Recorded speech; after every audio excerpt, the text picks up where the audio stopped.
boxing news.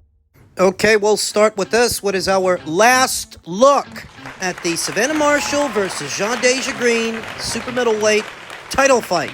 Quote unquote, she beats all of them. Who are they talking about? Savannah Marshall defends her IBF super middleweight title against the WBO super middleweight champion Deja Greene. As fans predicted their winner, Marshall makes her return to boxing for the first time since 2023 when she defeated Franchon Cruz to become the undisputed super middleweight champion. It was the perfect response from Marshall, having suffered her first loss to Clarissa Shields as she missed out on undisputed at 160. She became undisputed at 168. Marshall had a brief stint at the PFL, beating Mirella Vargas in her debut. As she now turns her attention back to boxing, Greene arrives into the fight with a split decision win against Melinda Watpool. The win allowed her to bounce back from her only loss, which came against Franchon Cruz in the fight before. Here is how boxing fans saw the fight playing out. Wait a minute, why did Savannah even go to the PFL? She made her PFL debut, her MMA debut, and didn't fight again under the banner after that. Why? The only reason she went over there was because she was pursuing a rematch with Clarissa Shields, who had already signed to the PFL and fought under the banner more than once. Savannah was hoping that they could run it back in the Octomom. The Octagon. The Octagon. And after what was Savannah's successful MMA debut, they staged a mock face-off between the two, seemingly indicating that the PFL would finance the rematch between them under MMA rules. But Clarissa came back to boxing and the rematch died on the vine. Ariel Hawaii recently asked Clarissa would she fight under MMA rules again, and she said she was done with all of that. And I guess Savannah is too, now that she's come back to boxing under the MVP banner. She's not with Boxer anymore. Now, she was intended to return to boxing on the undercard of Jonas versus Price, but for whatever reason, the people at Boxer failed to get Savannah a comeback fight, and so she has parted ways with them. She'll be facing Deja Greene this weekend. Deja Greene, who said, "I'm really excited about fighting Savannah Marshall, who has accomplished a lot in the sport. We are two hard-punching world champions who will put everything on the line. I'm looking forward to putting on a great show, and I'm certain that Marshall will bring the best out of me on Friday, July 11th. The fans weighed in on who they think is going to win.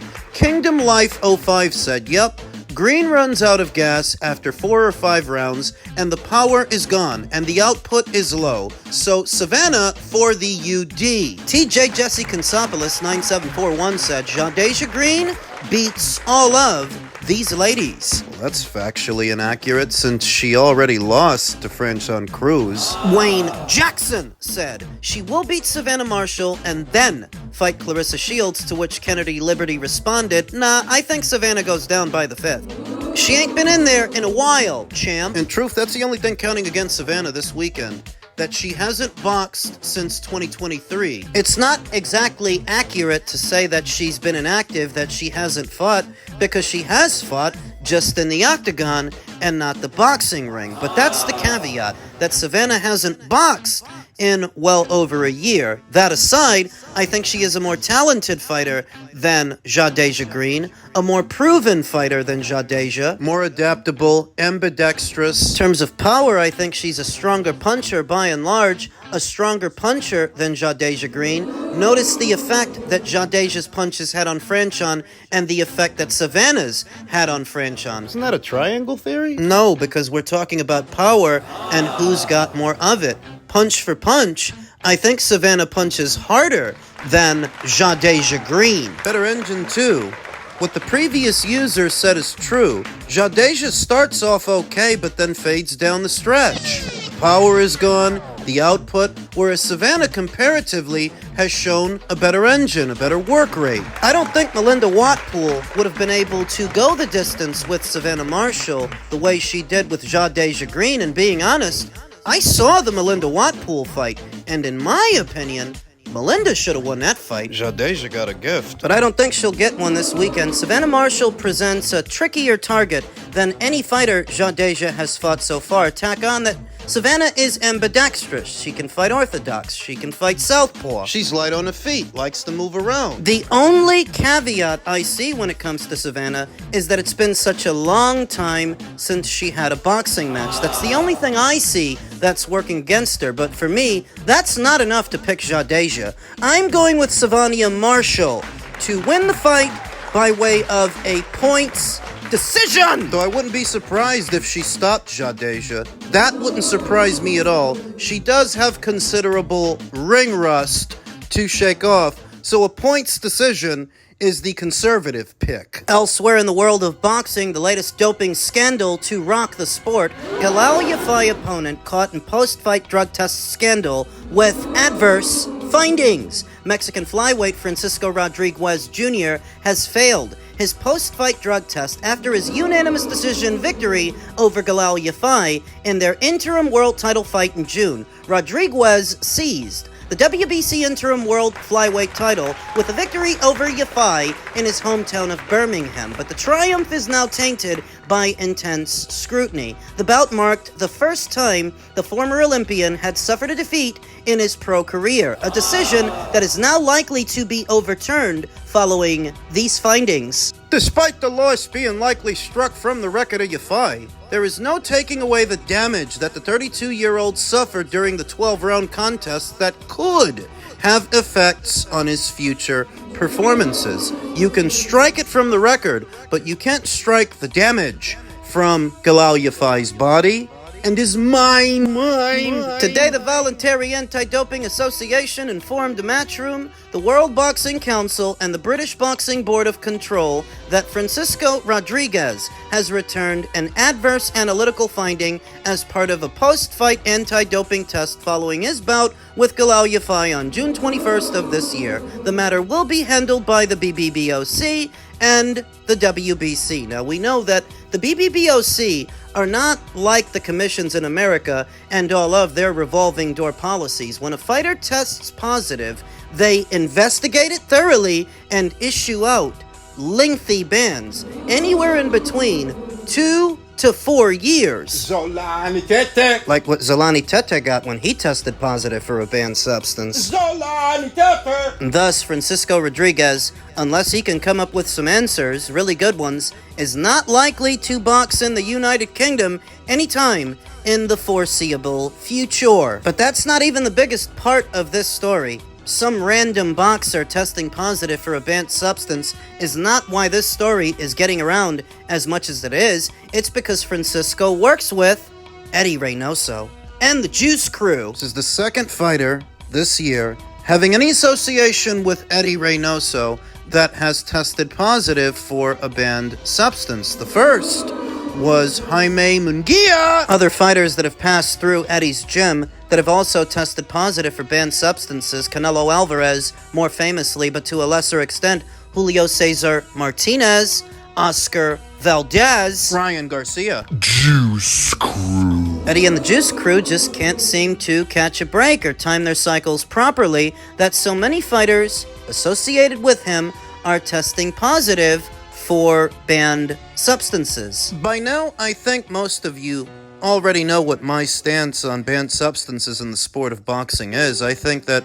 practically everybody's doping at every level of the sport.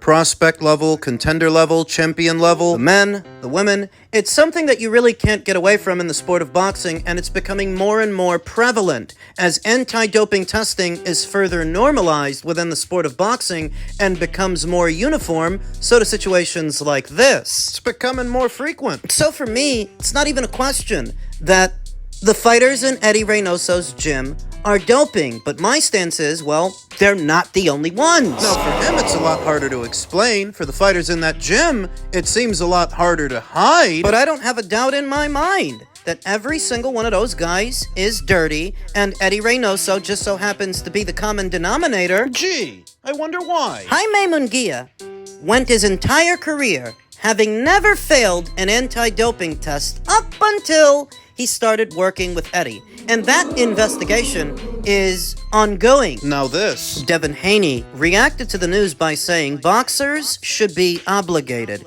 to do 365 testing. It's not fair that we are getting test results back after the fight when the damage is already done. Galal Yafai sending you my best wishes, bro. Young Devin Haney sympathizes with Galal Yafai for very obvious reasons. It's because a year ago he found himself in that exact same position. Now you may be thinking to yourself, Ring IQ, if you're suspicious of everyone in the sport at every level, are you also suspicious of Devin Haney? Yes. Even though Devin Haney never tested positive for a banned substance and neither did Galal Yafai. Yes. But why? Because I think that most, if not all, of the top-level fighters are doping. It's just that some of them are better at hiding it. Now, for those who are not as jaded and cynical as I am, the focus is going to be on Eddie Reynoso and Eddie Reynoso's fighters. With good reason. It's getting more and more difficult to explain why so many of his fighters keep having the same problem. For those boxing fans out there with a more traditional view of things, that fighters are innocent until proven guilty, then they're going to keep the focus on Eddie and everybody associated with him. And I can't blame them for that. Can't fault them. But if you needed an example of why I'm so blasé about these doping cases now, consider that this isn't even the only doping case in the news right now. Imam Khataev was hit with a suspension over a clomiphene violation, what was it, 2 years ago? The same Imam Khataev that is supposed to be boxing David Morrell this weekend. Light heavyweight contender Imam Khataev has reportedly been banned for 2 years after testing positive for clomiphene. The International Testing Agency, ITA, reported the news yesterday, July 8th, which comes as a major blow to Khataev, who was scheduled to compete this Saturday. In their statement, the Swiss-based organization said, the ITA reports that athlete Imam Khataev was sanctioned with a 2-year period of ineligibility after testing positive for clomiphene and its metabolites following an out-of-competition doping control on the 9th of April of last year. Clomiphene is prohibited under the WADA prohibited list as an S4 hormone and metabolic modulator. It is prohibited at all times in and out of competition and is classified as a specified substance. Clomiphene can be used by athletes to increase testosterone levels. The sanction was issued by the ITA on behalf of the IBA in accordance with Article 833 of the IBA anti-doping rules and the equivalent provision in the World Anti-Doping Code. The period of ineligibility is effective from the 26th of June this year to the 25th of June of 2027, and the athlete's results have been disqualified as of April 9th of last year onwards. Parties with a right of appeal may challenge the decision before the Appeals Division of the Court of Arbitration for Sport in accordance with Article 13.2 of the IBA anti-doping rules. The ITA will not comment further on this case. The out-of-competition test took place 13 days after Khataev defeated Derval Elias Palacio over 10 rounds in Australia. Now, we saw a similar situation involving Oscar Valdez, who I believe tested positive for clomiphene during the out-of-competition period. He basically got off on a technicality and was allowed to compete against Robson Conceição devoid of any penalty. Will Imam Khataev? As you can imagine, Imam Khataev's handlers have prepared a very long-winded explanation for all of this. Eye of the Tiger Promotions have given the following statement regarding Imam Khataev's suspension by the ITA. Imam Khataev had been informed of a sanctioning decision rendered by the International Testing Agency, the agency in charge of the International Boxing Association's anti-doping program, which Imam Khataev adhered to in his amateur days as a member of the Russian national team. The adverse finding was unexpected and deeply concerning to Imam. Imam categorically denies the intentional or knowingly ingestion of any banned substances and insists that the only possible explanation for this adverse analytical finding is food contamination. Indeed, Imam's anti-doping control took place at dawn during Ramadan, shortly after the nightly feast that breaks the fast. At the time, Imam had a high-protein diet and must have unknowingly consumed clomiphene-contaminated food, which, in turn, must have directly affected the adverse analytical finding. The ITA decision also confirms there is no substantive element on record to establish that Imam's anti-doping rule violation was intentional. And that's how they always frame it.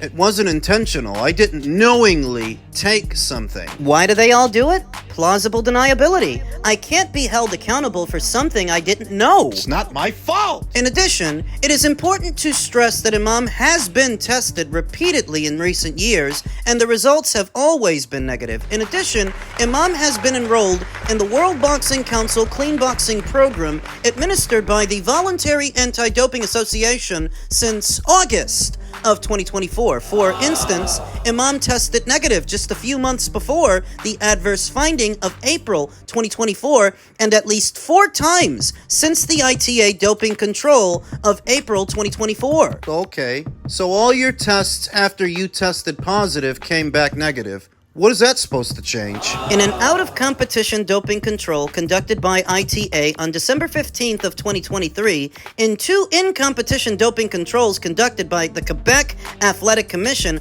on January 13th of last year and September 5th of last year, in a doping control conducted by RUSADA, What's this, all the tests that came back negative? in August of last year, in doping controls conducted by VADA on samples collected on May 27th of this year and June 18th of this year, copies of the negative results are attached here. Therefore, Imam did not knowingly or intentionally take anything that would violate any anti-doping regulations. This is all the more the case in light of numerous anti-doping tests carried out since April of last year, all of which have proved negative. Imam will not be making any further comment on the matter. So does this in any way affect the David Morrell fight? Is Imam Khataev now off of that show? Not if you take a trip over to BoxRec. His name is still there, and he still appears to be fighting David Morrell until further notice, unless something changes by the time this video is uploaded. And I'm not sure it's going to. The ITA and the IBA, I don't know what, if any, bearing those entities' results would have